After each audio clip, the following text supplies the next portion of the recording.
Sidang terbuka Senat Akademik dengan acara Upacara Purna Adi Cendekia Universitas Diponegoro tahun 2025 atas nama Profesor Dr.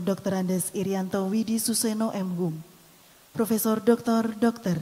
Hardono Susanto PAK, dan Profesor Dr. Insinyur Endang Dwi Purbayanti MS segera dimulai. Ketua Senat Akademik, Rektor beserta anggota prosesi memasuki ruang upacara. Hadirin dimohon berdiri.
Menyanyikan bersama lagu kebangsaan Indonesia Raya.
Mengheningkan cipta dipimpin oleh Ketua Senat Akademik.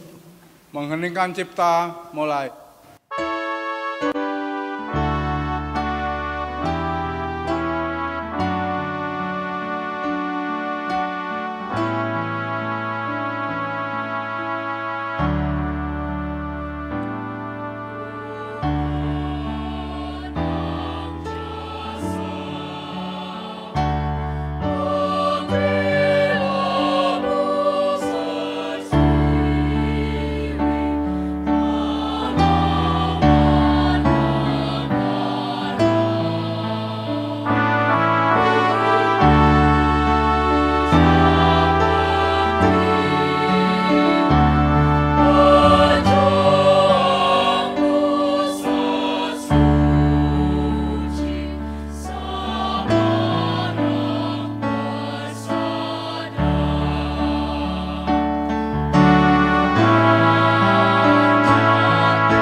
Selesai.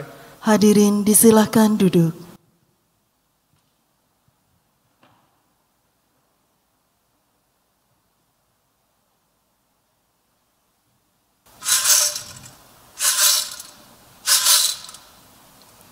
Sidang terbuka Senat Akademik Universitas Diponegoro dengan acara Upacara Purna Adi Cendekia tahun 2025 dibuka oleh Ketua Senat Akademik. Dengan mengucap Bismillahirrahmanirrahim, sidang terbuka Senat Akademik Universitas Diponegoro dengan acara Upacara Purna Adi Cendekia pada hari ini, Selasa 26 Agustus 2025, dengan ini saya nyatakan resmi dibuka.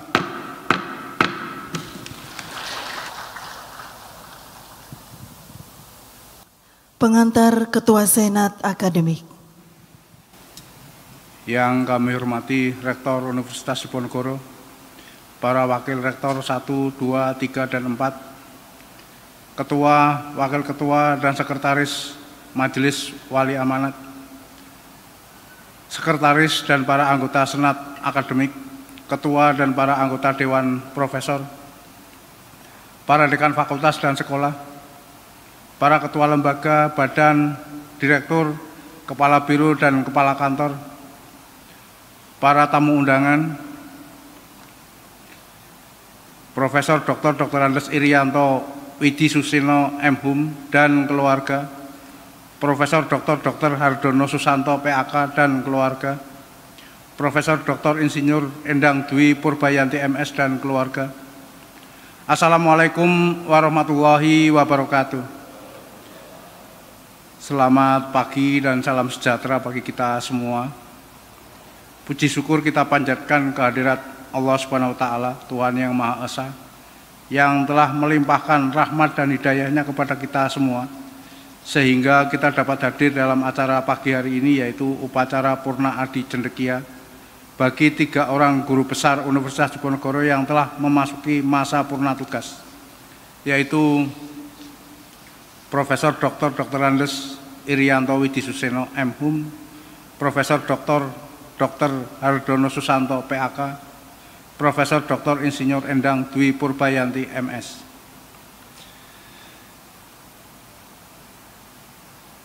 Profesor Irianto Widisuseno berasal dari Fakultas Ilmu Budaya, Profesor Hardono Susanto dari Fakultas Kedokteran, dan Profesor Endang Dwi Purbayanti dari Fakultas Peternakan dan Pertanian.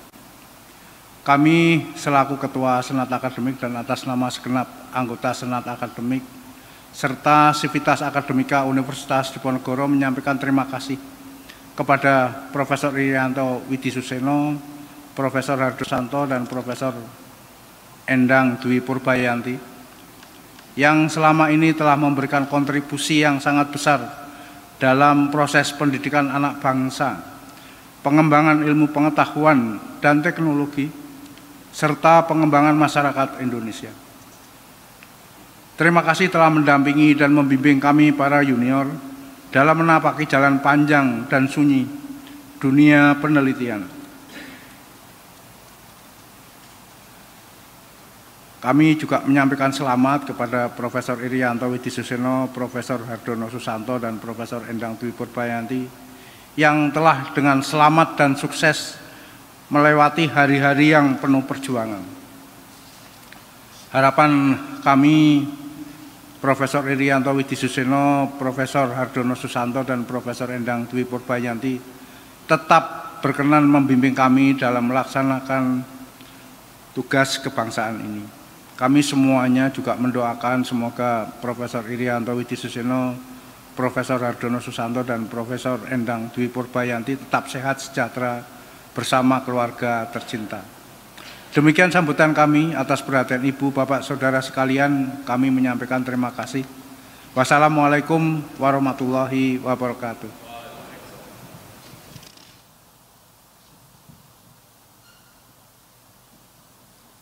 Mars Universitas Diponegoro oleh Paduan Suara Mahasiswa Universitas Diponegoro.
Pidato Purna Adi Cendekia oleh Profesor Dr.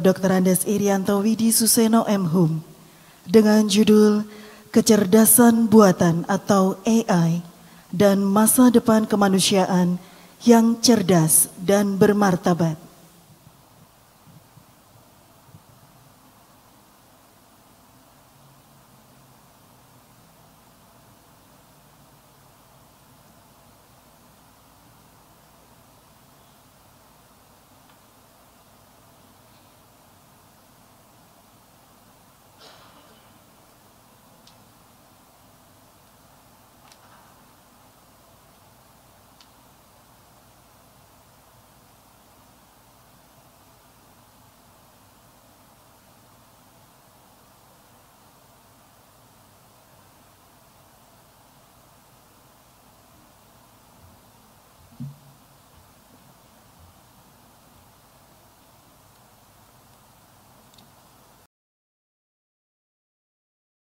Bismillahirrahmanirrahim. Assalamualaikum warahmatullahi wabarakatuh. Salam sejahtera untuk kita semuanya. Om Santi Swastu. Salam kebajikan, Namo Buddhaya. Ibu dan Bapak sekalian, pertama-tama saya ingin menyampaikan salam hormat kepada Bapak Rektor yang saya hormati, kepada Ketua Senat Akademik yang saya hormati juga, kepada Ketua Wali Amanat yang dalam hal ini yang hadir adalah Wakil Ketua Wali Amanat yang sebentar lagi juga menyusul pensiun dengan saya. Kemudian yang berikutnya para wakil rektor 1, 2, 3, dan 4. Yang tidak ketinggalan juga dekan kami Fakultas Ilmu Budaya, Prof. Alamsyah yang saya hormati. Kemudian para dekan lain yang hadir pada kesempatan ini. Dan tidak ketinggalan juga para anggota Senat yang sangat mulia, para hadirin undangan, khususnya pada keluarga kami yang mendampingi pada acara kesempatan hari ini. Terima kasih atas kesempatannya pada hari ini saya bisa menyampaikan sekelumit pemikiran yang mungkin terakhir kami sampaikan pada kesempatan formal ini untuk menyampaikan beberapa gagasan-gagasan yang mungkin pada hari ini masih menjadi suatu persoalan atau pemikiran bagi kita semuanya.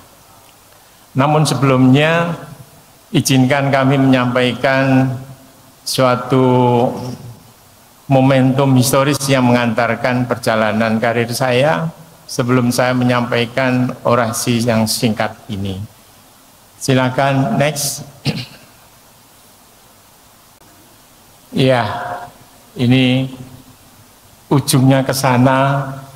Mudah-mudahan Allah Subhanahu wa taala memberikan kekuatan kesehatan bagi kita semuanya. Terima kasih. Oke, masuk ke PPT orasi yang saya sampaikan. Next, untuk yang pertama kali, Ibu dan Bapak sekalian, sebagaimana tadi telah disampaikan, tema yang akan saya sampaikan adalah masalah kecerdasan buatan atau AI dan masa depan kemanusiaan yang cerdas dan bermartabat. Topik ini sebetulnya sudah bukan hal yang baru, namun saya terinspirasi pada bagaimana ketika sekarang ini di satu sisi kemajuan teknologi AI sempat merambah ke berbagai bidang kehidupan manusia, namun di sisi lain masih menimbulkan persoalan-persoalan baru, yaitu mengenai masa depan kemanusiaan. Kalau kita kembali kepada sejarah waktu lampaunya, awal ditemukannya ilmu dan teknologi itu tentu memiliki tujuan yang mulia, yaitu ingin mencerdaskan, mensejahterakan, dan memartabatkan manusia. Dan lagi juga kalau kita perhatikan bahwa kehadiran AI itu tentu kita tidak bisa menghindarkan lagi. Jadi ada semacam istilah dua sisi dari satu pedang yang sama.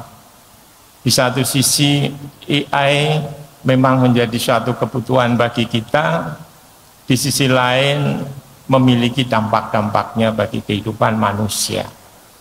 Nah, pada pembicaraan saya nanti ini ingin mengupas apa yang semestinya kita lakukan sebagai subjek pengguna dari teknologi itu dan bisa mempertahankan bahwa AI itu akan terus berjalan dengan baik.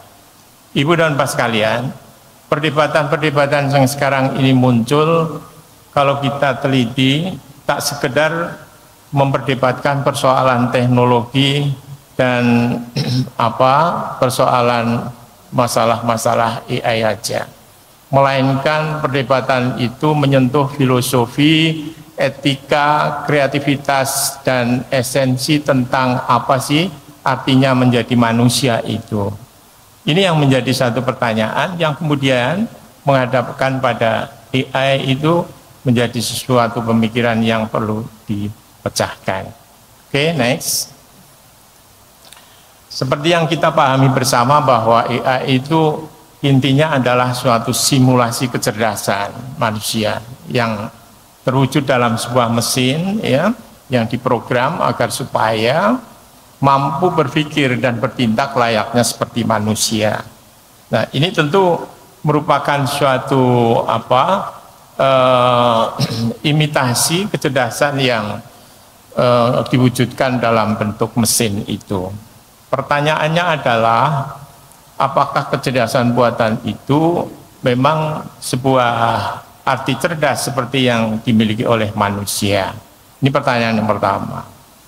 Pertanyaan yang kedua, apakah hasil dari kecerdasan buatan itu merupakan sebuah pengetahuan sebagaimana pengetahuan yang dihasilkan oleh kecerdasan manusia itu? Nah, ini yang menjadi satu bahan refleksi kita ketika bagaimana kecerdasan buatan itu harus terus berkembang. Di sisi lain, bagaimana agar kemanusiaan bisa terjaga dengan baik. Maka sintesis dari itu tentu bagaimana manusia kemudian memposisikan diri sebagai subjek, bukan sebagai objek bagi teknologi itu. Next. Nah, kalau kita cermati secara detailnya, profil dari AI itu dirancang memang mencakup 4 aspek atau fungsinya itu. Yang pertama adalah acting humanly. Jadi artinya bahwa sistem yang bisa bertindak layak seperti manusia. Layak di sini tentu tidak sama dengan sama atau identik saja. Yang kedua adalah thinking humanly. Bagaimana satu AI itu kemudian akan bisa berpikir seperti manusia yang terwujud dalam mesin itu. Yang ketiga adalah thinking rationally. Jadi sistem yang mampu mengambil keputusan dengan logis. Tadi yang saya katakan bahwa apakah hasil yang disebut pengetahuan dari kecerdasan intelektual itu merupakan sebuah pengetahuan yang sama dengan pengetahuan yang dihasilkan oleh kecerdasan manusia itu. Yang terakhir adalah acting rationally, yaitu sistem yang bertindak berdasarkan pada rasionalitas. Jadi rasionalitas ini kan artinya segala hal perilaku yang berkaitan dengan pengetahuan itu tentu memiliki dasar-dasar logis yang kuat itu. Nah, yang jadi persoalan filosofiknya itu adalah rasionalitas pada AI, apakah memiliki kesadaran sebagaimana rasionalitas dalam manusia itu. Ya. Ini yang menandai beberapa sebagai satu profil dalam kecerdasan intelektual itu. Next. Nah, tentu kita kemudian merefleksikan diri. Di satu sisi AI tidak bisa kita tolak, di sisi lain kita butuh. Persoalan sekarang adalah bagaimana kita melihat AI dalam kehidupan kita sendiri. Seperti kita saksikan bahwa AI ini sudah semakin nyata ini, sudah merangsek dalam berbagai aspek kehidupannya. Melalui berbagai temuan teknologi seperti misalnya ada smartphone, ya, seperti Ibu Bapak sekalian bisa dilihat di sini. Oke. Nah, sehingga yang kita lihat sekarang dampak langsungnya adalah bahwa AI itu dapat merubah cara berpikir, kemudian cara bekerja kita, kemudian bagaimana kita berinteraksi sosial, ya, kemudian bagaimana kita sekarang bisa segala sesuatunya akan merubah mindset kita. Ya, next. Nah, secara filosofis bisa kita lihat sekarang apa sih ciri epistemik dari AI itu yang kemudian perlu kita perhatikan untuk bisa AI itu berdampingan dengan manusia itu. Ya. Coba kalau kita lihat AI itu unggul dalam pengolahan informasi ya berskala besar itu. Kemudian pembelajaran dari data, penalaran logis dan representasi pengetahuan ini. Ini ciri epistemolognya seperti itu. Ya. Nah, kelebihannya tentu terletak pada kecepatan dan akurasi dalam cara kerja AI itu. Ya. Kemudian juga dalam skalabilitasnya, ya, serba bisa terukur semuanya, ya. Namun kita punya satu catatan pula bahwa AI itu memiliki satu kekurangannya, ya, di mana bahwa keterbatasan ini sulit memahami konteks yang kompleks. Saya berpikir demikian, bahwa AI sebagai bagian dari teknologi digital ini bisa menggerakkan mesin sehingga bisa melakukan pekerjaan sesuai program itu, bisa melakukan tugas dan menyelesaikan solusi. Pertanyaannya adalah bahwa gerak dan langkah solusi dari AI itu apakah memiliki satu kesadaran yang dimiliki oleh manusia. Manusia memiliki gerak, tetapi punya kesadaran. Maka apa yang dilakukan oleh kecerdasan intelektual itu sebagai satu tindakan solusi bukanlah digerakkan oleh sebuah kesadaran itu. Maka tak mungkin bahwa di dalam kemajuan AI itu akan bisa menyentuh peran-peran kecerdasan hasil kecerdasan manusia itu. Nah, ini mungkin satu ciri epistemik dari AI. Kita bandingkan dengan ciri epistemik dari manusia.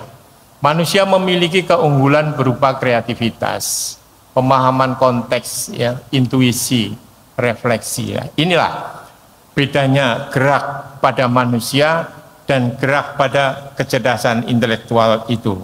Kecerdasan intelektual tak memiliki satu pemahaman tentang konteks, ya. Kemudian kemampuan refleksi apalagi intuisi itu, dan kemampuan adaptasi ini yang penting sekali. Faktor inilah yang membuat manusia bisa menghadirkan solusi inovatif dan kreatif itu. Ya, next. Nah, apa langkah selanjutnya kemudian? Mengingat di satu sisi itu memang AI itu penting dan tak bisa kita hindari kehadirannya. Namun di sisi lain, sebuah keputusan yang sifatnya itu kemestian ke depan, maka perlu ada kolaborasi manusia dan AI. Ya, oleh karena itu masa depan sebaiknya itu tidak dilihat sebagai persaingan. Ya, jadi ke depan AI manusia janganlah dipandang sebagai satu pandangan yang stereotip, ya, tetapi sebagai kolaborasi, ya. Hybrid intelligence memadukan analisis data AI dengan kreativitas dan etika manusia. Ini menjadi satu tentu terobosan baru ke depan. Kemudian di situ ada simbiotik, ya. AI dirancang agar bisa bekerja berdampingan dengan manusia. Jadi kepentingan yang saling itu simbiosisme itu, simbiosis mutualisme itu. Ya. Bagaimana untuk bisa memanusiawikan cara kerja dari AI dan kemudian bisa mencerdaskan cara kerja kecerdasan manusia dengan AI itu. Ya. Memang AI sebagai sebuah teknologi tak salah dia dalam melakukan pekerjaan dan karakter epistemiknya itu. Ya. Begitu juga manusia. Tetapi yang jadi persoalan di sini adalah bahwa keberadaan AI harus dalam satu kesatuan eksistensi manusia. Begitu juga di masa depan modern, eksistensi manusia tak bisa terlepas dari keberadaan dan kemajuan AI. Disinilah kemudian, next, kunci menuju masa depannya itu seperti apa, yaitu agar kolaborasi manusia AI berjalan efektif, ya. Jadi di sini ada beberapa kunci, ya, yang saya anggap penting agar bisa simbiosis mutualisme dari kepentingan AI menuju kepada satu kecerdasan kemanusiaan yang kita harapkan, yaitu cerdas dan bermartabat. Pertama adalah kunci yang disebut dengan double literasi. Artinya manusia perlu memahami cara kerja AI secara epistemiknya. Dan kemudian AI harus dirancang memahami kebutuhan manusia. Nah, ini simbiosis yang istilahnya dalam konteksnya double literasi. Yang kedua, desain sistem yang etis dan bertanggung jawab. Jadi persoalan etis dan tanggung jawab ini merupakan suatu problem aksiologis yang sampai hari ini belum menggambarkan keperanannya. Bahkan kadang-kadang persoalan etis ini dianggap sebagai sesuatu yang nyerimpeti, gitu ya, nyerimpeti. Ya. Padahal justru persoalan etis dan pertimbangan moral itu merupakan suatu ruang yang substantif, ya, agar supaya bagaimana teknologi AI itu akan lebih eksis diterima di tengah kebutuhan masyarakat sekarang ini. Yang berikut adalah saya nggak bisa lihat ini. Ya, maaf, saya baca dulu. Pengembangan keterampilan manusia. Nah, yang dimaksud pengembangan keterampilan manusia di sini adalah apa ya? Jadi sekarang manusia Indonesia itu harus lebih mengembangkan diri, aspek-aspek kreativitasnya. Jadi ke depan yang dipentingkan adalah bagaimana mencari peluang-peluang baru dari kesempatan-kesempatan yang diberikan oleh AI yang antara lain bisa menciptakan dunia baru, yaitu dunia maya, yang seringkali kita pandang sebagai suatu ancaman bagi disruption kita.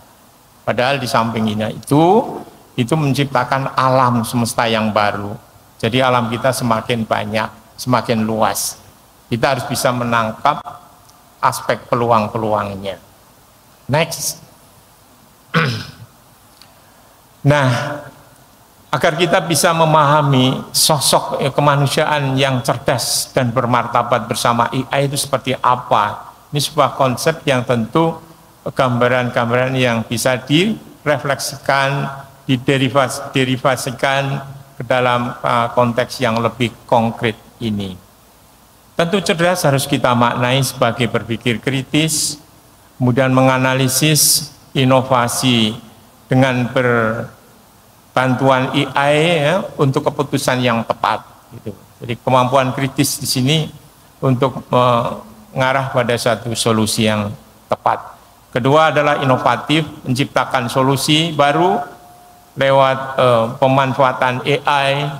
Yang berikut, belajar terus-menerus, selalu mengembangkan pengetahuan dan keterampilan digital.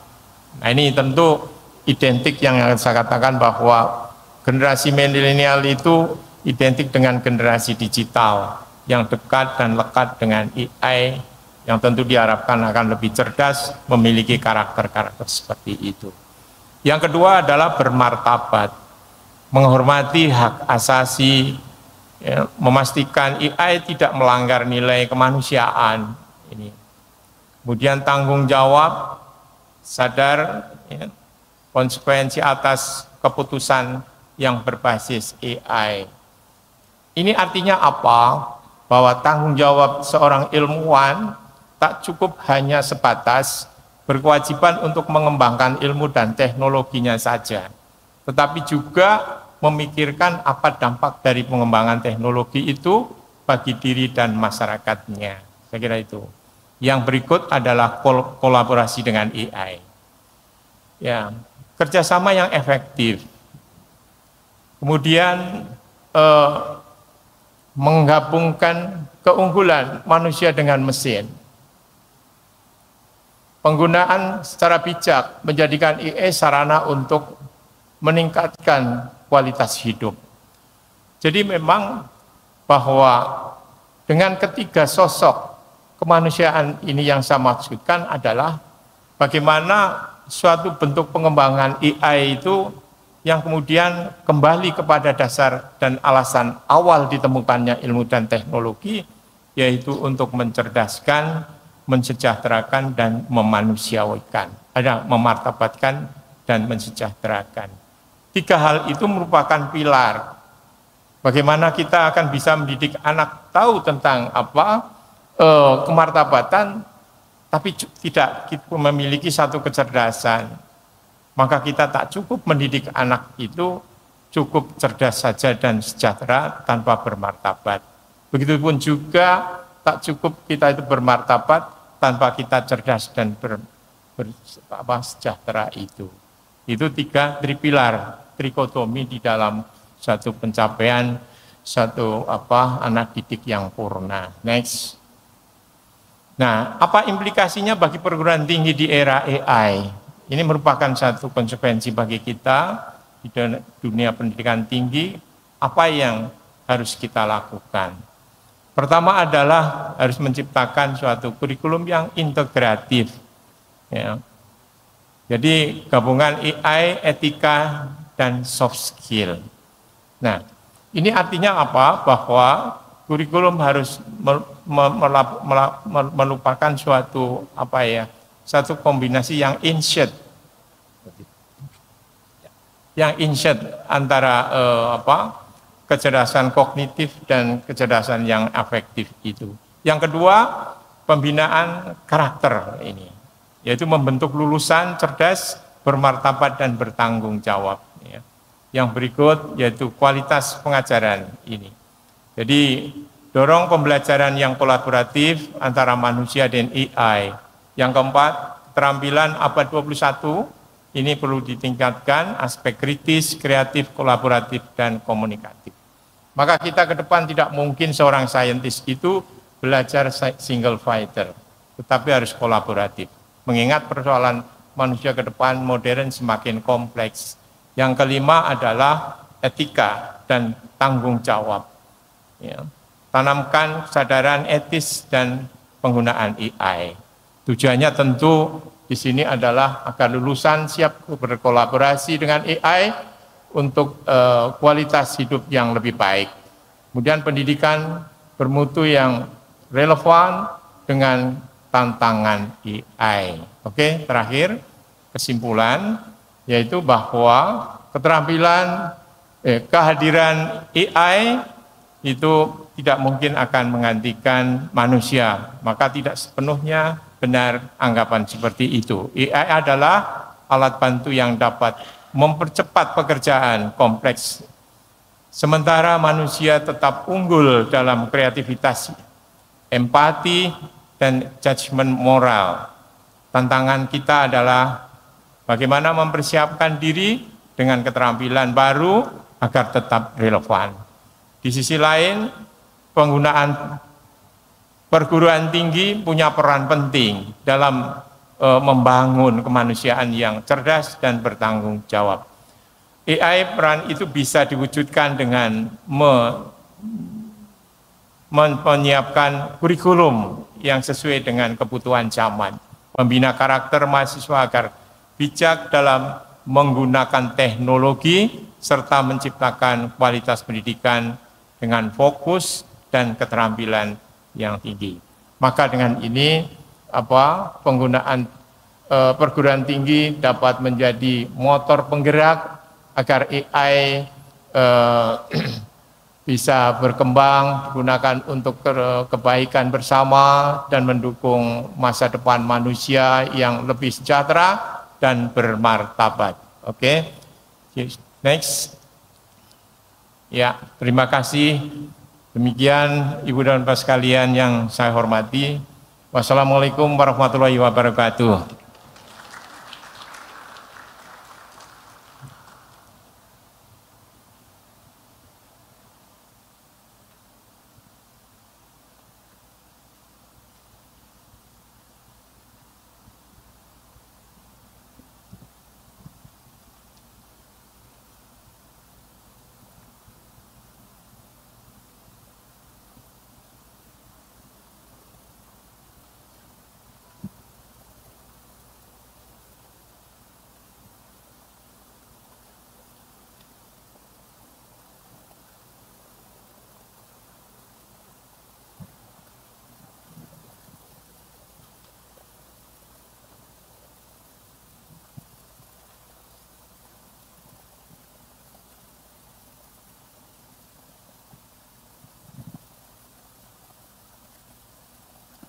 Pidato Purna Adi Cendekia oleh Profesor Dr. Hardono Susanto PAK dengan judul Waspadai Seeding Disease.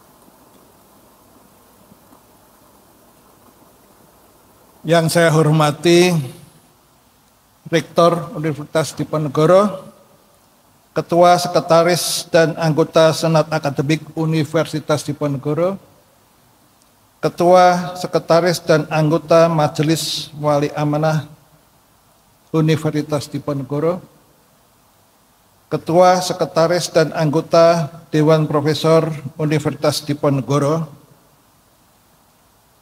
para Wakil Rektor 1, 2, 3, dan 4 Universitas Diponegoro, para Ketua dan Sekretaris Lembaga, Kepala dan Wakil Kepala Badan, serta Direktur dan Wakil Direktur di lingkungan Universitas Diponegoro, dan juga para Kepala Biro, Manajer, dan Supervisor, pimpinan Lembaga Layanan Pendidikan Tinggi Wilayah 6 Jawa Tengah, tak lupa para guru besar Universitas Diponegoro dan guru besar tamu, para dekan, khususnya dekan saya, dekan Fakultas Kedokteran, dan wakil dekan di lingkungan Universitas Diponegoro, para dosen, tenaga pendidikan, mahasiswa, dan alumni, serta keluarga saya yang hadir, istri, anak, dan juga anak asuh, ada juga kerabat, dan hadirin sekalian. Selamat pagi dan salam sejahtera bagi kita semua. Nah, tadi sudah disebutkan bahwa pidato saya adalah waspadai seeding disease. Mungkin bukan ditujukan saja bagi yang purna tugas, tapi juga yang usia lebih muda. Sebelumnya izinkan saya untuk menyampaikan perjalanan tugas saya di Undip. Dimulai dengan CPNS 1981 dan pensiun tahun ini 2025, mencapai masa kerja 44 tahun 3 bulan, dan di tahun 2008 diangkat sebagai guru besar. Di saat itu mengalami 8 rektor dan 10 dekan. Di dalam kurun waktu yang sama, menerima brevet keahlian anatomi dari Undip tahun 1987, promosi doktor di UGM tahun 1998, dan pengakuan konsultan dari PHI 2008. Ini asli semua ya.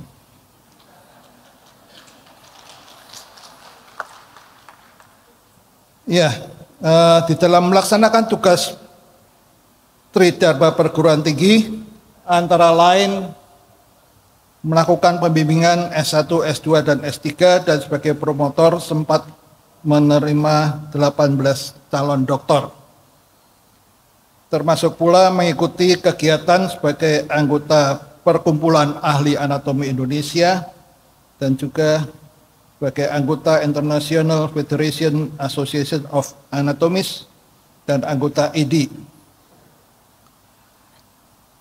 Sejak awal karir, terlibat dalam bidang olahraga, khususnya olahraga prestasi, dan karenanya di bidang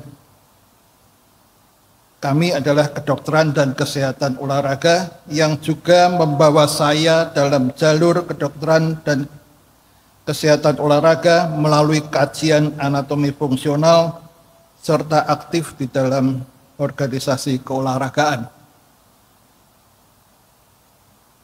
Dalam 2 periode juga sebagai anggota Dewan Profesor,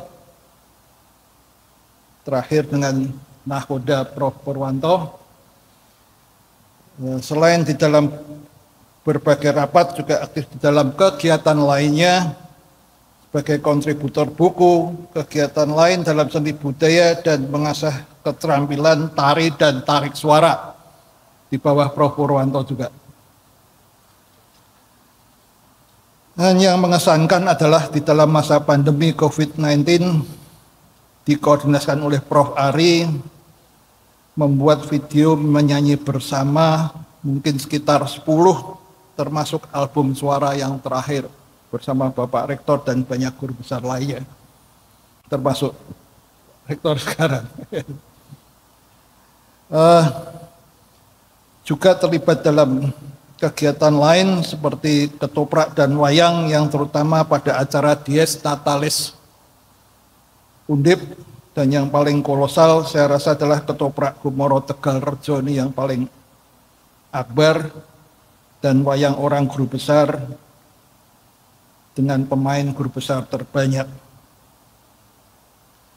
Selanjutnya terdapat pula publikasi artikel ilmiah dalam jurnal nasional maupun internasional serta artikel populer di dalam media cetak dan sebagai narasumber media elektronik, dan penerbitan buku diluncurkan yang nanti yang baru adalah Kamus Istilah Anatomi yang dibiayai oleh Undip juga.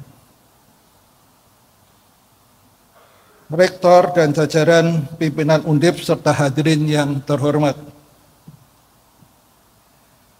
Penyajian pidato Purna Adi Cendekia dengan judul Waspadai Setting Disease ini dengan slogan harapan purna tugas, tetap bergas dan tetap bernas, ya. Sehat dan tetap berisi. Kurang gerak ini terutama didominasi oleh duduk seperti saat kita saat ini. Biasanya atau disebut juga merupakan salah satu risiko penyakit tidak menular yang sekarang mulai didengungkan, ya. Salah satunya kurang gerak adalah duduk yang disebut sebagai model baru merokok. Ya, setting disease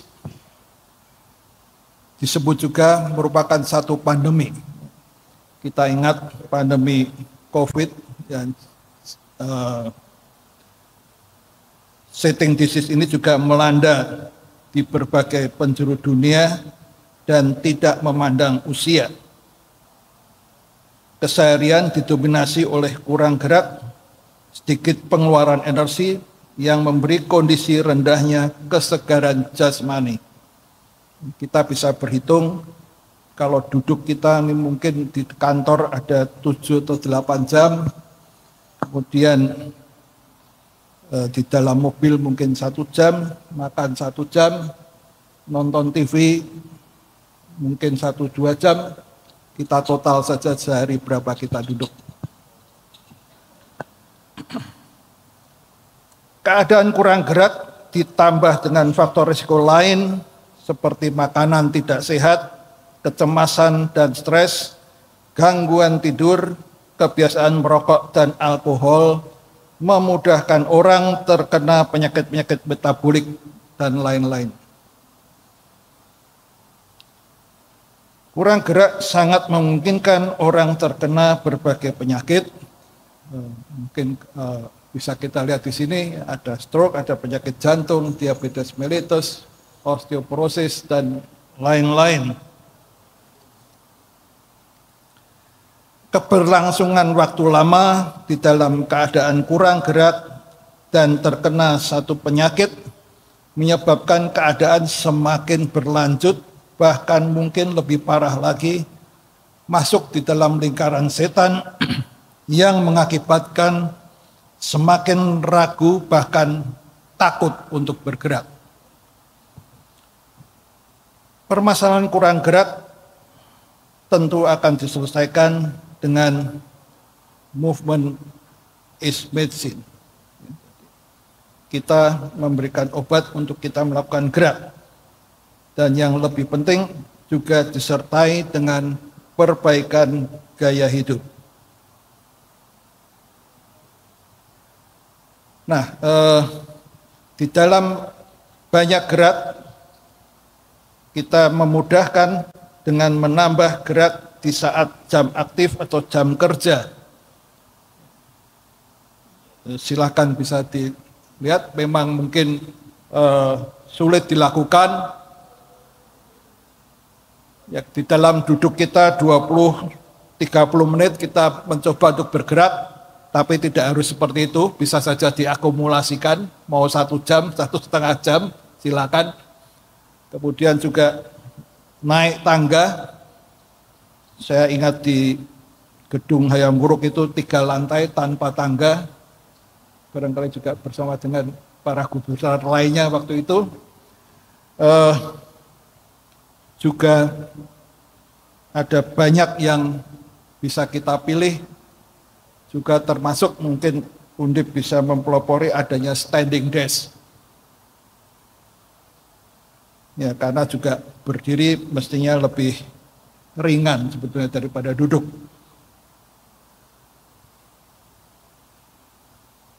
Kemudian untuk olahraga atau latihan, kita bisa memilih jenis-jenis latihan yang mengandung aerobik, kemudian kekuatan, dan mempertahankan fleksibilitas serta keseimbangan yang bersifat low impact.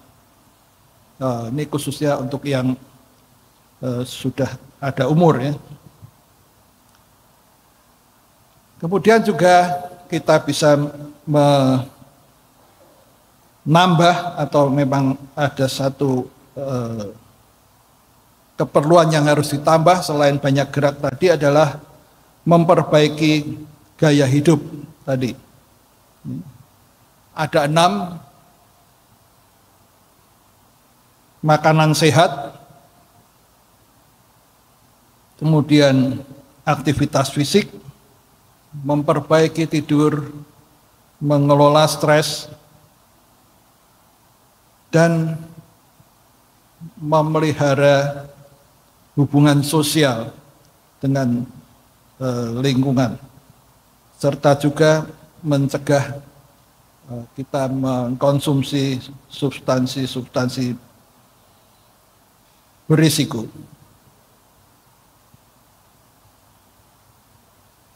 Nah, akhirnya saya mengucapkan terima kasih kepada departemen atau kementerian yang selama saya bekerja ini sempat berganti 4 nama, saya hitung pada 4 nama. Kemudian keluarga, istri, anak, juga hadir anak asuh yang menemani saya, serta kerabat-kerabat yang hari ini datang, juga para senior dan rekan-rekan insan anatomi. Ada Prof. Iin di sini, mungkin Prof. Tuhar, serta para mahasiswa dan ex-mahasiswa dimanapun berada yang sangat membanggakan. Kira-kira sama dengan Bapak Ibu dosen, betapa menyenangkan bila bertemu dengan mahasiswa yang masih mengingat kita.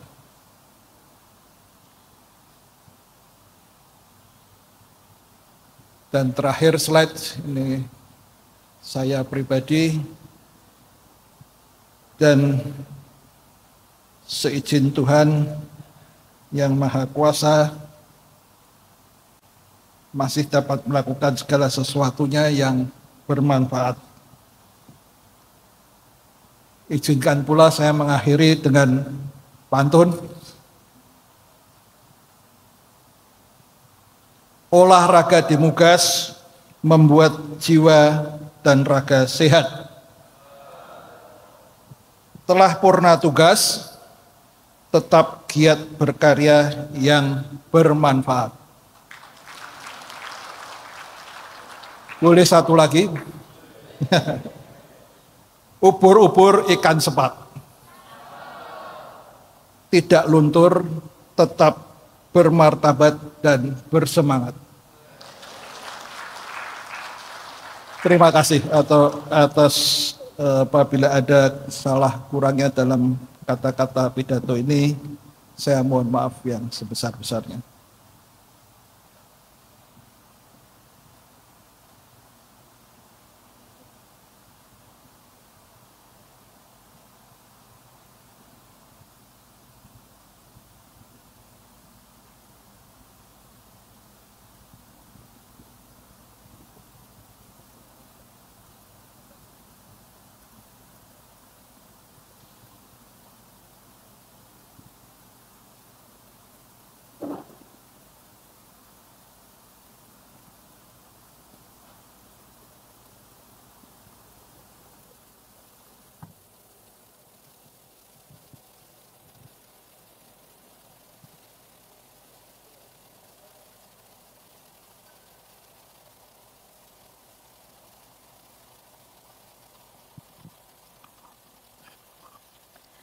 Persembahan lagu oleh mahasiswa, oleh Paduan Suara Mahasiswa Universitas Ponegoro dengan judul This Is Me.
And I'm marching on to the beat I drum.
is me. Look out, 'cause here I come. And I'm marching on to the beat I drum. To the beat I drum. No apologies, this is me. Santa Claus running away. Santa Claus will try on.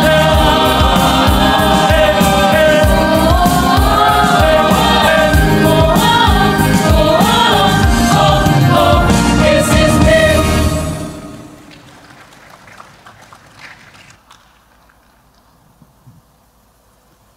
Pidato Purna Adi Cendekia oleh Profesor Dr. Insinyur Endang Dwi Purbayanti MS dengan judul Urban Farming untuk mendukung kecukupan pangan.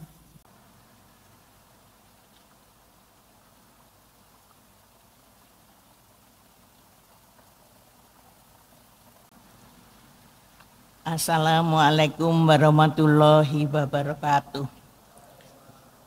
Selamat pagi, salam sejahtera bagi kita semua. Kepada yang terhormat Menteri Pendidikan Tinggi, Sains dan Teknologi Republik Indonesia atau yang mewakili. Yang saya hormati Rektor Universitas Diponegoro, Ketua, Sekretaris, dan anggota Senat Akademik Universitas Diponegoro, Ketua, Sekretaris, dan anggota Majelis Wali Amanat Universitas Diponegoro, Ketua, Sekretaris, dan anggota Dewan Profesor Universitas Diponegoro, para Wakil Rektor Universitas Diponegoro, para Dekan dan Wakil Dekan di Universitas Diponegoro, para Ketua dan Sekretaris Lembaga, Kepala dan Wakil Kepala Badan di Universitas Diponegoro, para Direktur dan Wakil Direktur Universitas Diponegoro, para Kepala Biro, Manajer dan Supervisor di Universitas Diponegoro, para Guru Besar di Universitas Diponegoro, dan para hadirin semuanya. Pagi ini saya akan mengemukakan tentang urban farming untuk mendukung kecukupan pangan. Yang dimaksud urban farming yaitu sebuah industri yang memproduksi dan memproses serta memasarkan produk dan bahan bakar nabati, terutama dalam menanggapi permintaan harian konsumen di dalam perkotaan, yang menerapkan metode produksi intensif, memanfaatkan dan mendaur ulang sumber daya dan limbah perkotaan untuk menghasilkan beragam tanaman dan hewan ternak. Program urban farming merupakan program yang dicetuskan sebagai upaya untuk menjaga kualitas hidup, yaitu dengan tetap dapat mengkonsumsi makanan sehat yang berbahan ikan dan sayur yang berkualitas di tengah perkotaan. Program ini memang didesain untuk dikembangkan di perkotaan padat yang tidak mempunyai jumlah lahan kosong yang besar. Pertanian perkotaan membantu memberikan kontribusi terhadap ruang terbuka hijau kota dan ketahanan pangan.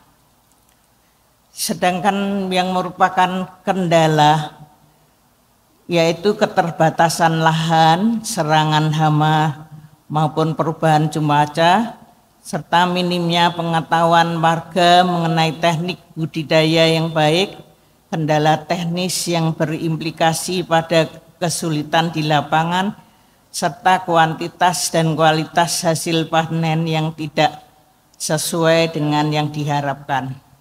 Sedangkan kendala non-teknis yaitu kurangnya antusiasme dan respon masyarakat miskin yang menerima paket bantuan. Hal ini berimplikasi pada pemeliharaan dan keberlanjutan kegiatan ke depannya. Adapun tujuan urban farming yaitu peningkatan gizi dan kesehatan, perbaikan lingkungan hidup, meningkatkan kewirausahaan. Manfaat urban farming yaitu mengurangi lahan kota yang tidak produktif di bawah manajemen pemerintah daerah, meningkatkan citra publik dari lingkungan yang bermasalah, meningkatkan jumlah kawasan ruang hijau, memasok penduduk berpenghasilan rendah dengan sehat dan lebih bergizi, serta mengembangkan swasembada bagi penduduk dalam kota yang menanam makanan untuk diri mereka sendiri dan orang lain.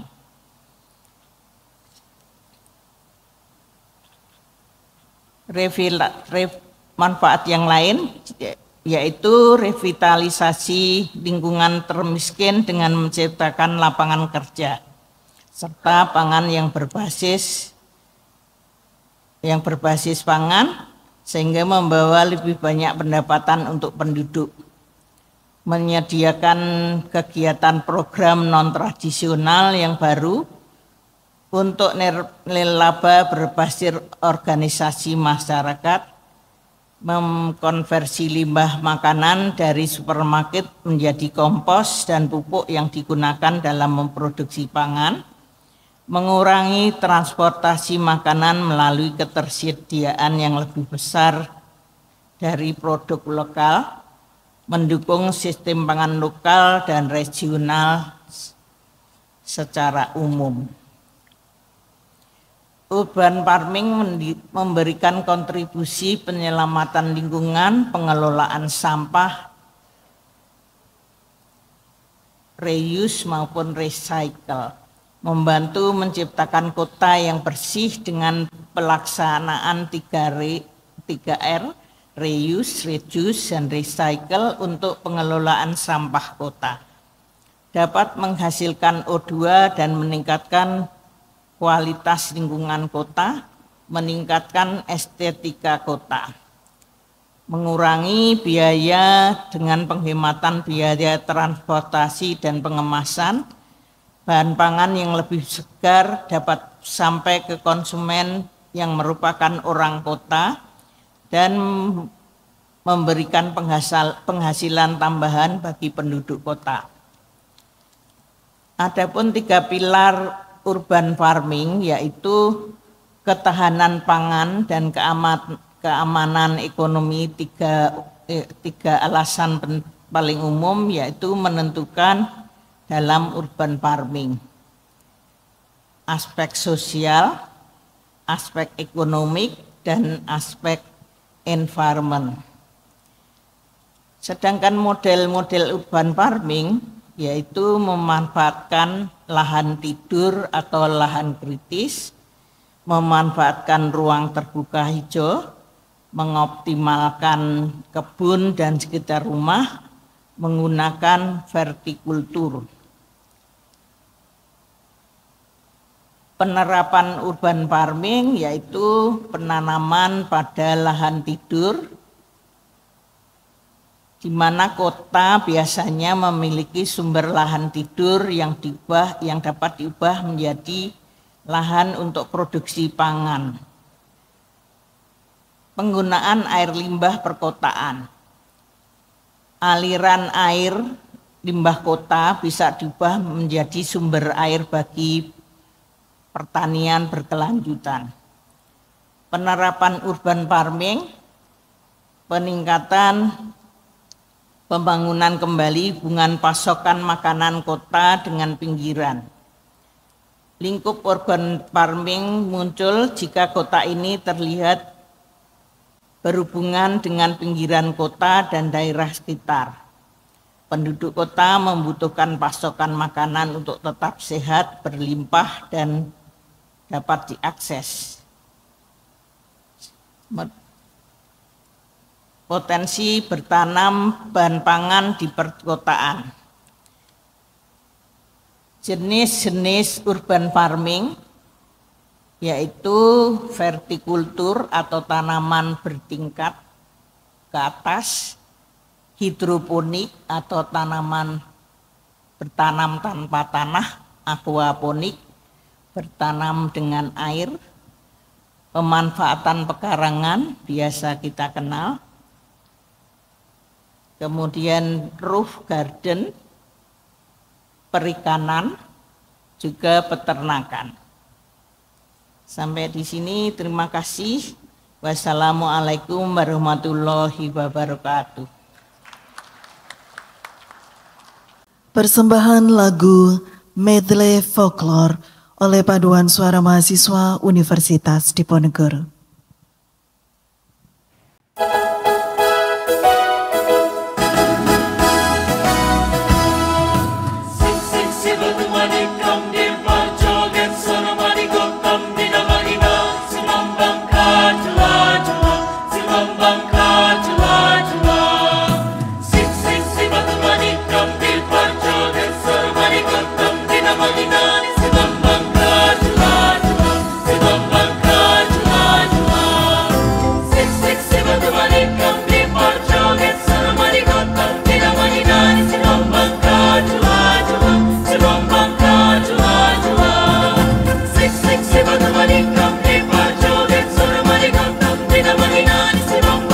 Jula,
Prosesi Purna Adi Cendekia.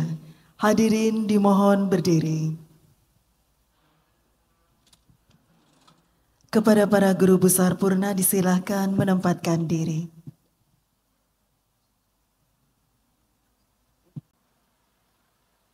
Rektor dan Ketua Senat Akademik disilahkan menempatkan diri.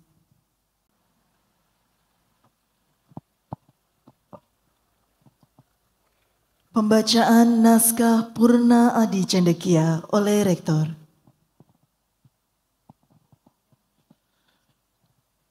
Bismillahirrahmanirrahim. Dengan memanjatkan puji syukur kehadirat Allah Subhanahu wa taala, Tuhan yang Maha Esa. Pada hari ini Selasa tanggal 26 bulan Agustus tahun 2025, saya Rektor Universitas Diponegoro menyampaikan terima kasih kepada Profesor Dr. Andes Irianto Widisuseno M.Hum, Profesor Dr. Hardono Susanto PAK, dan Profesor Dr. Insinyur Endang Dwi Purbayanti MS atas pengabdian dalam mengemban amanah Tri Dharma Perguruan Tinggi di Universitas Diponegoro. Semoga Allah Subhanahu wa taala, Tuhan yang Maha Esa, melimpahkan rahmat, taufik, dan hidayahnya kepada kita semua.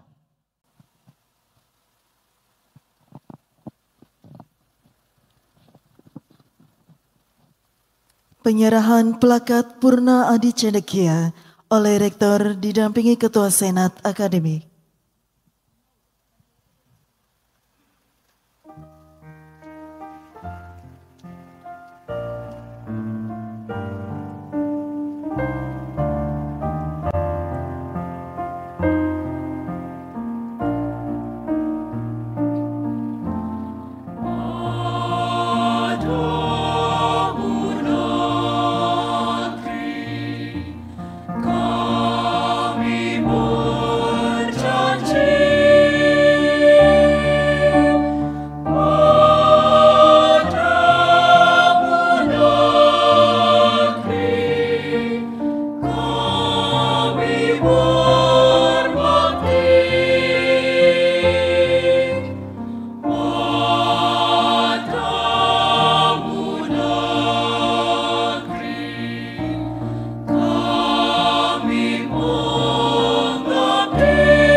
Rektor, Ketua Senat Akademik, dan para guru besar Purna disilahkan kembali ke tempat. Hadirin disilahkan duduk kembali.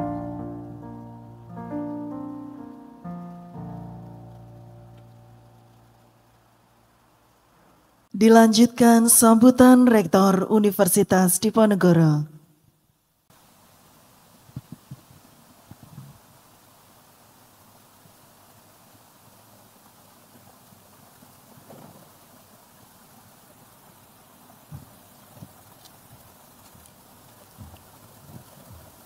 Assalamualaikum warahmatullahi wabarakatuh.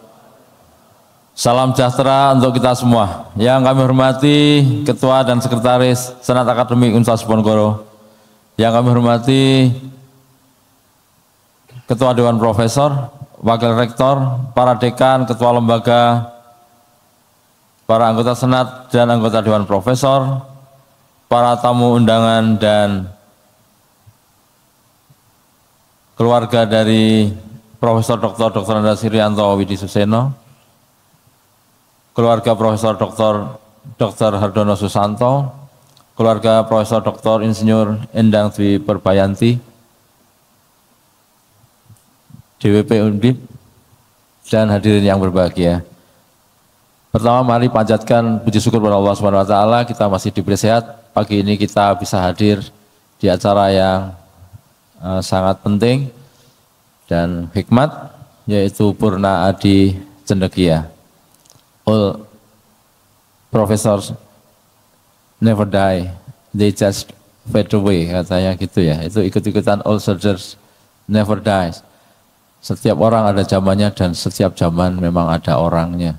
Ada generasi-generasi baru yang tumbuh, kemudian yang senior memang menepi, tapi tidak hilang, tetap membawa keberkahan dan kemanfaatan.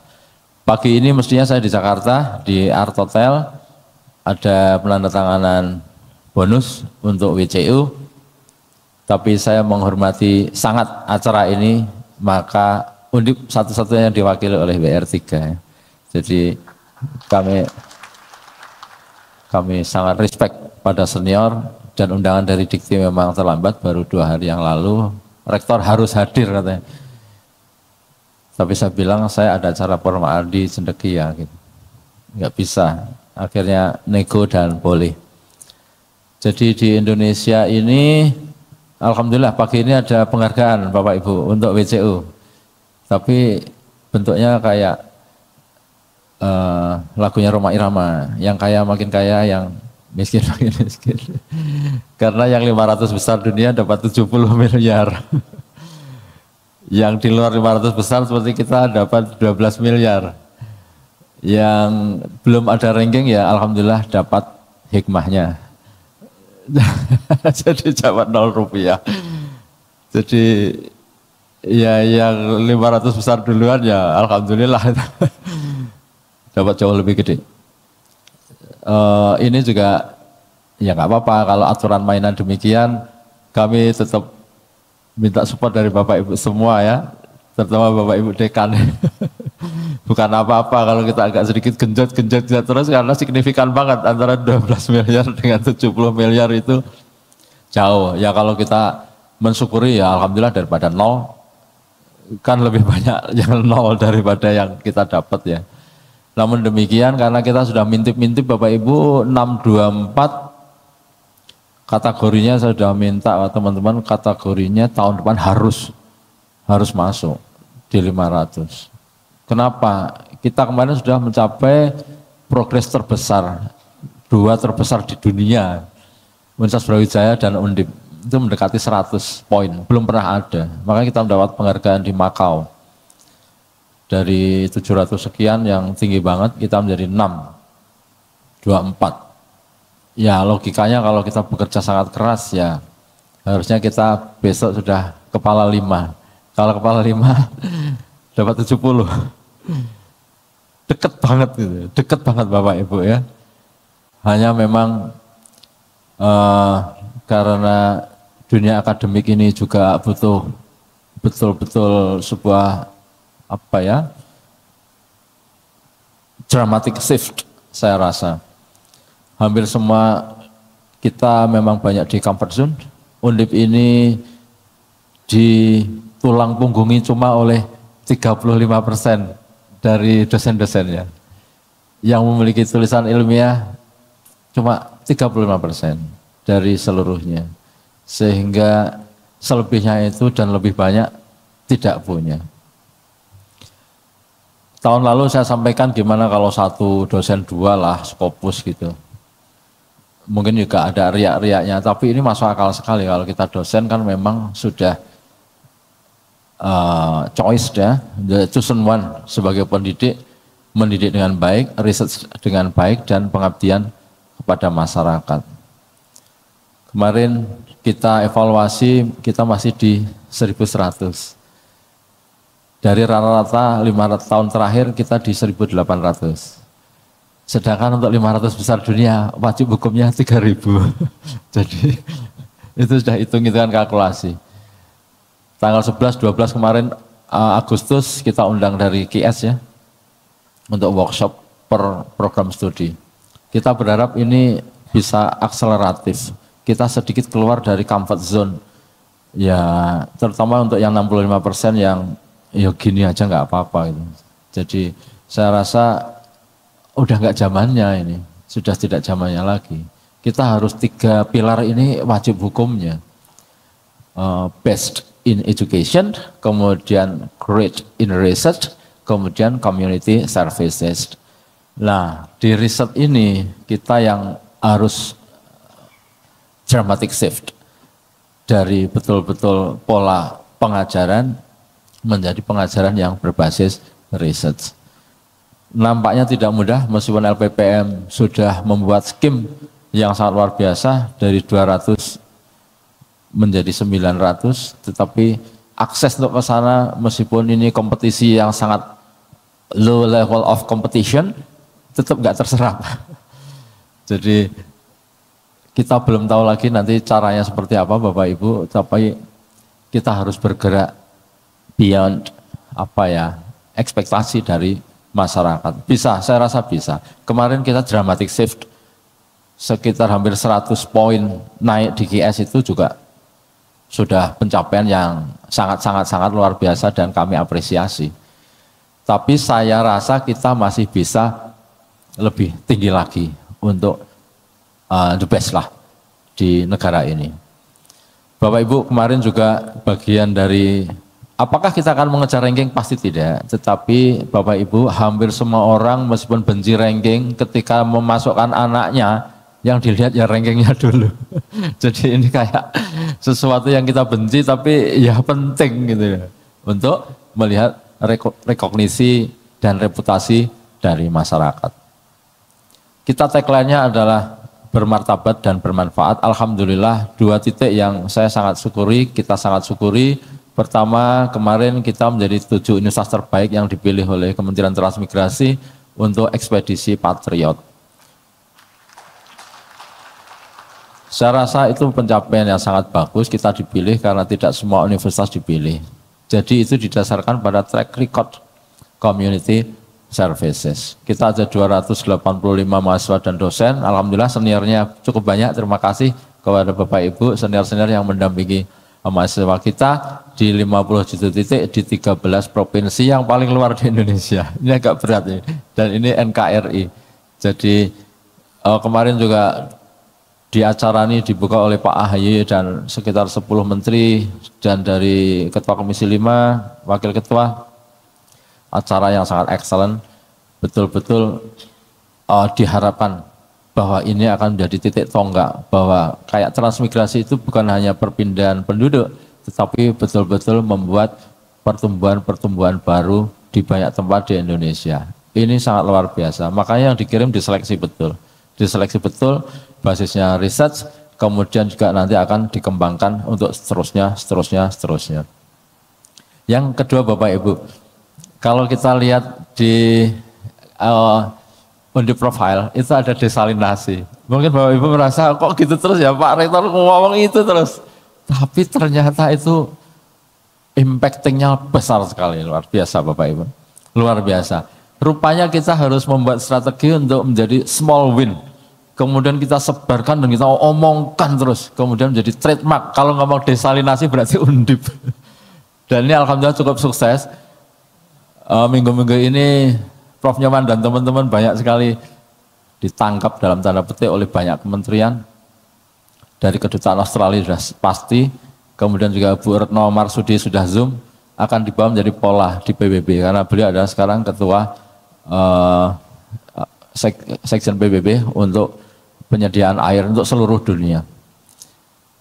Ini luar biasa sekali. Jadi spreading information ini juga sangat bagus bagi Undip. Akhirnya ketika desalinasi sudah, rupanya minggu-minggu ini saya dapat surat banyak sekali dari banyak kementerian yang lain.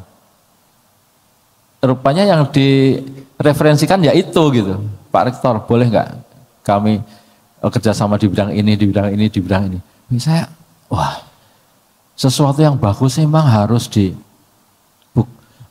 dipublikasikan, bukan untuk riak ya, tapi memang eranya seperti itu. Kalau kita bagus tapi diam kayaknya nggak ada yang tahu gitu. Dan ini kami terima kasih ya Bu Dir Komunikasi ya, Bu Nurul Hasfi ini TOP BGT lah. Kerjaannya cepet banget dan bagus. Luar biasa, sehingga apa-apa yang selama ini Undip itu good university tapi banyak diemnya gitu. Sekarang kita speak up-nya agak lebih louder, lebih kencang gitu. Dan dampaknya alhamdulillah sangat luar biasa. Banyak yang minta kerjasama kita dan banyak yang mengunjungi, terutama yang di Jepara. Titik-titik dari achievement yang dibuat Undip ini loh, yang kita akan gaungkan lebih kencang lagi. Karena ya tahun-tahun kemarin kita nggak masuk akal gitu.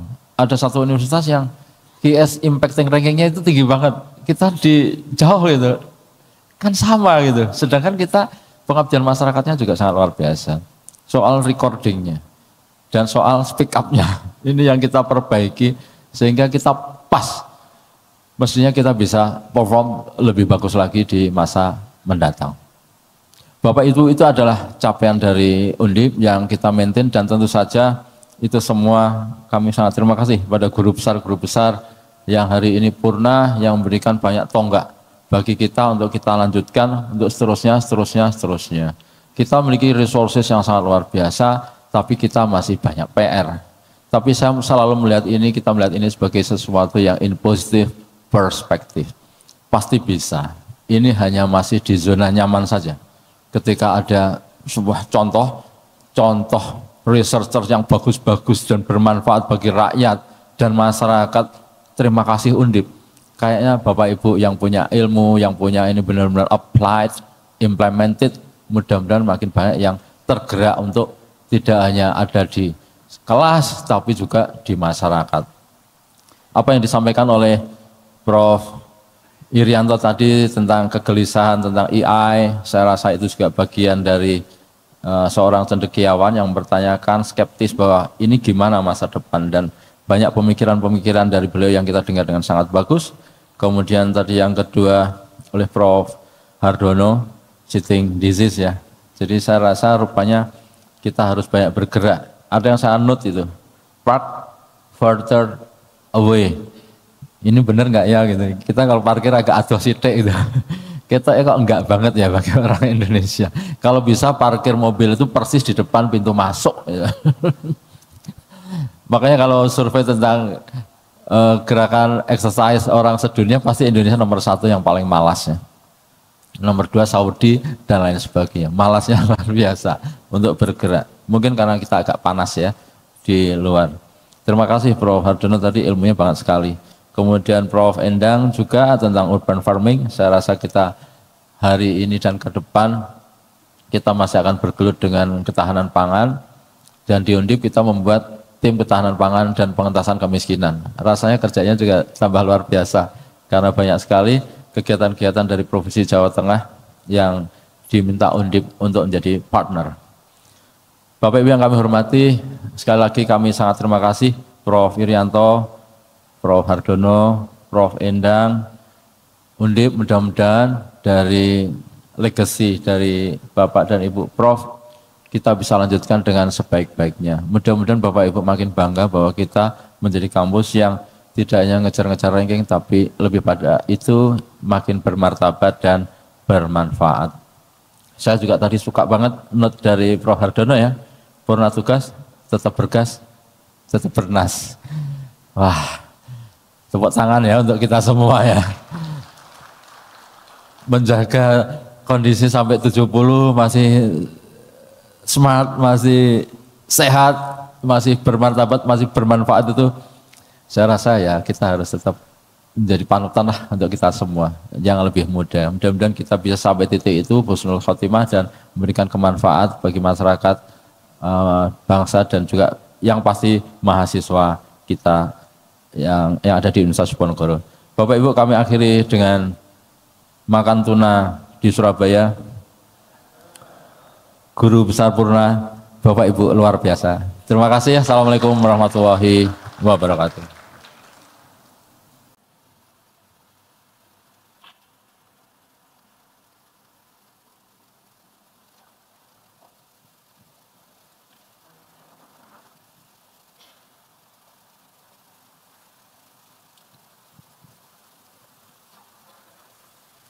Himne Universitas Diponegoro oleh Paduan Suara Mahasiswa Universitas Diponegoro.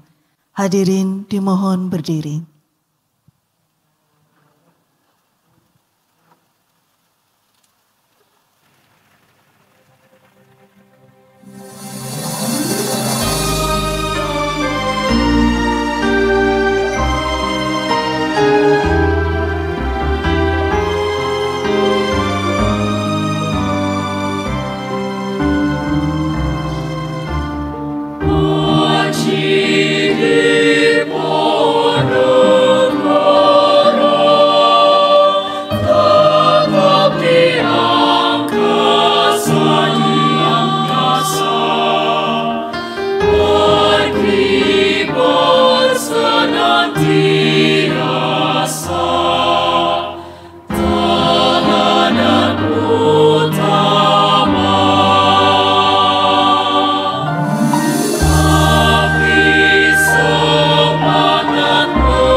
bersama dipimpin oleh Bapak Nurholis Majid SPD.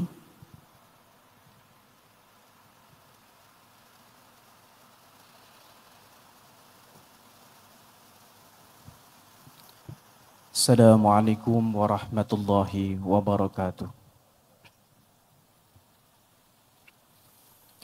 A'udzu billahi minasyaitonir rajim.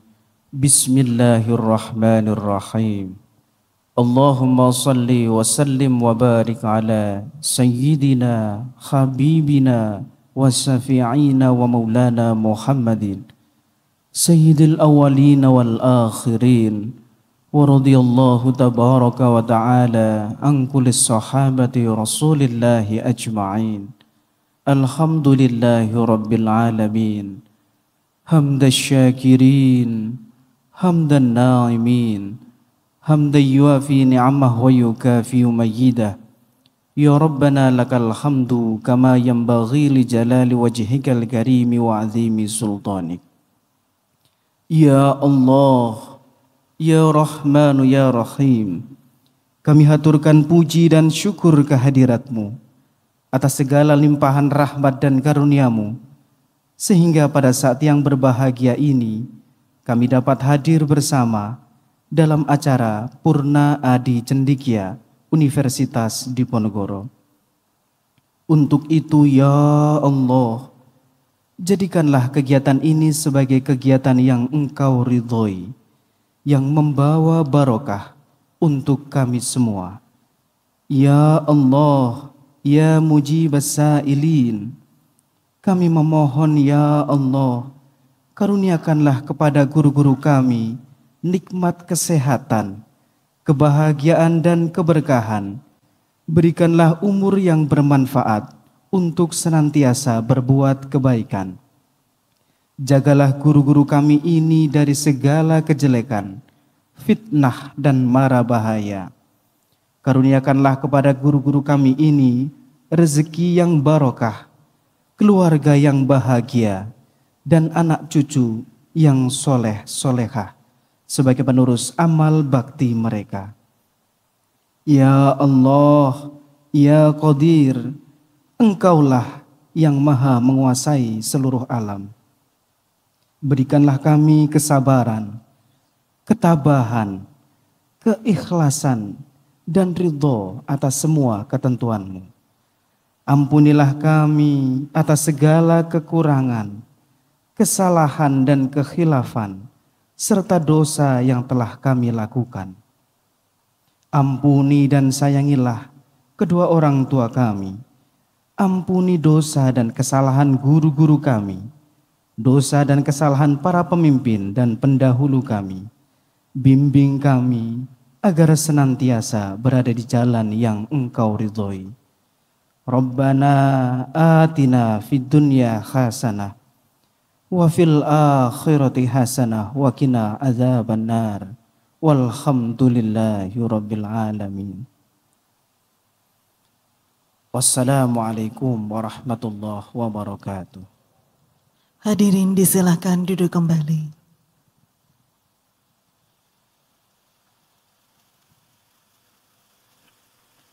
Lagu Syukur oleh Paduan Suara Mahasiswa Universitas Diponegoro.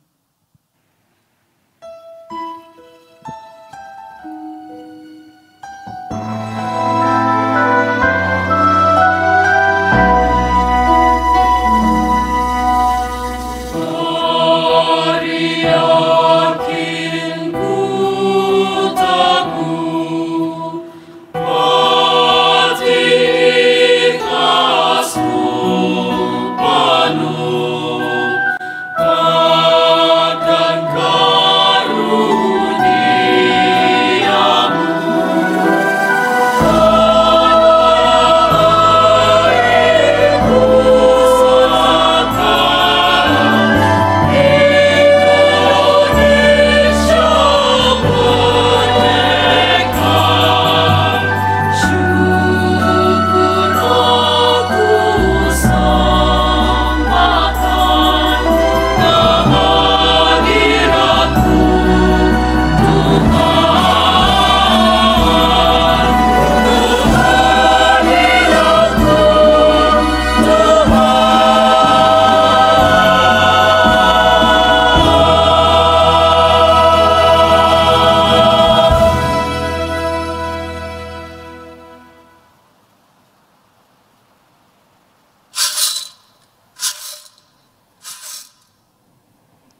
Sidang terbuka Senat Akademik Universitas Diponegoro dengan acara Upacara Purna Adi Cendekia tahun 2025 ditutup oleh Ketua Senat Akademik.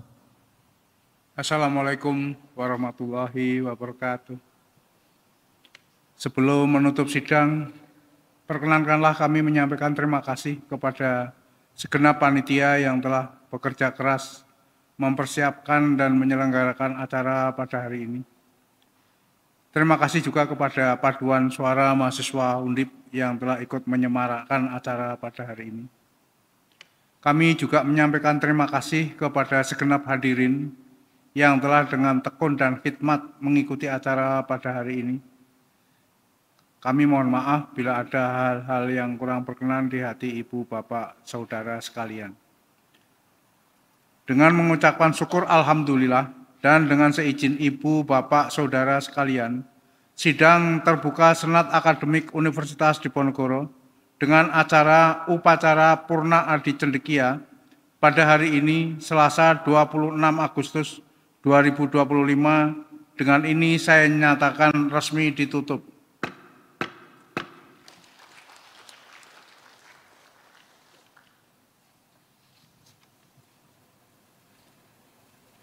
Sidang terbuka Senat Akademik dengan acara Upacara Purna Adi Cendekia Universitas Diponegoro tahun 2025 dengan demikian selesai.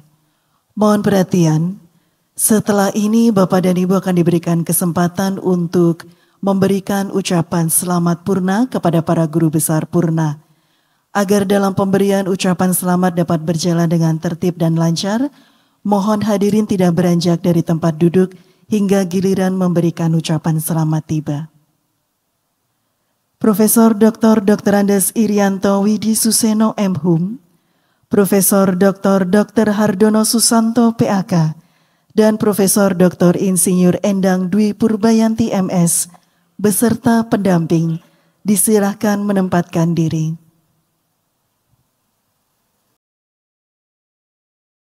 Ucapan selamat diawali oleh Rektor beserta istri.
Kemudian dilanjutkan Ketua Senat Akademik beserta anggota prosesi.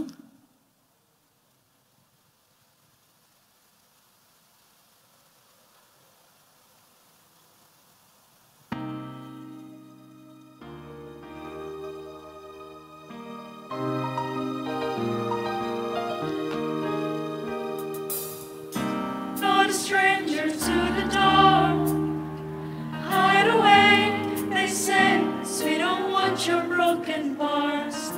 I've learned to be ashamed of all my scars. Run away, they say, no one will love you as you are. But I won't let them break me down to dust. I know that there's a place for us, for we are glorious. When the strongest words gonna cut me down, I'm gonna stand apart, gonna jog along. I am brave, I am bruised, I am who I'm meant to be. This is me, look out, here I come. And I'm marching marching on to the beat I drum. I'm not scared to be seen. I make no apologies. This is me.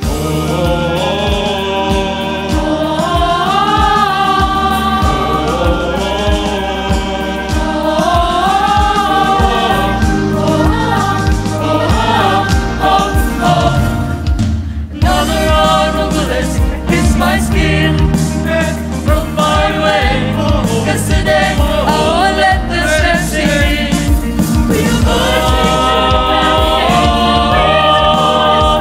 We are warriors. This will be better. I'll let them bring me down. I know that there's a best road. Warrior glory. Untuk mempersiapkan diri, kami persilakan kepada para tamu undangan untuk memberikan ucapan selamat purna kepada para guru besar purna.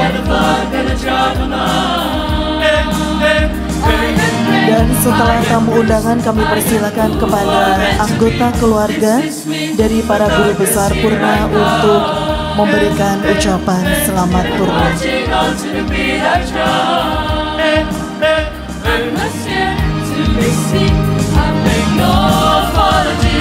This is me.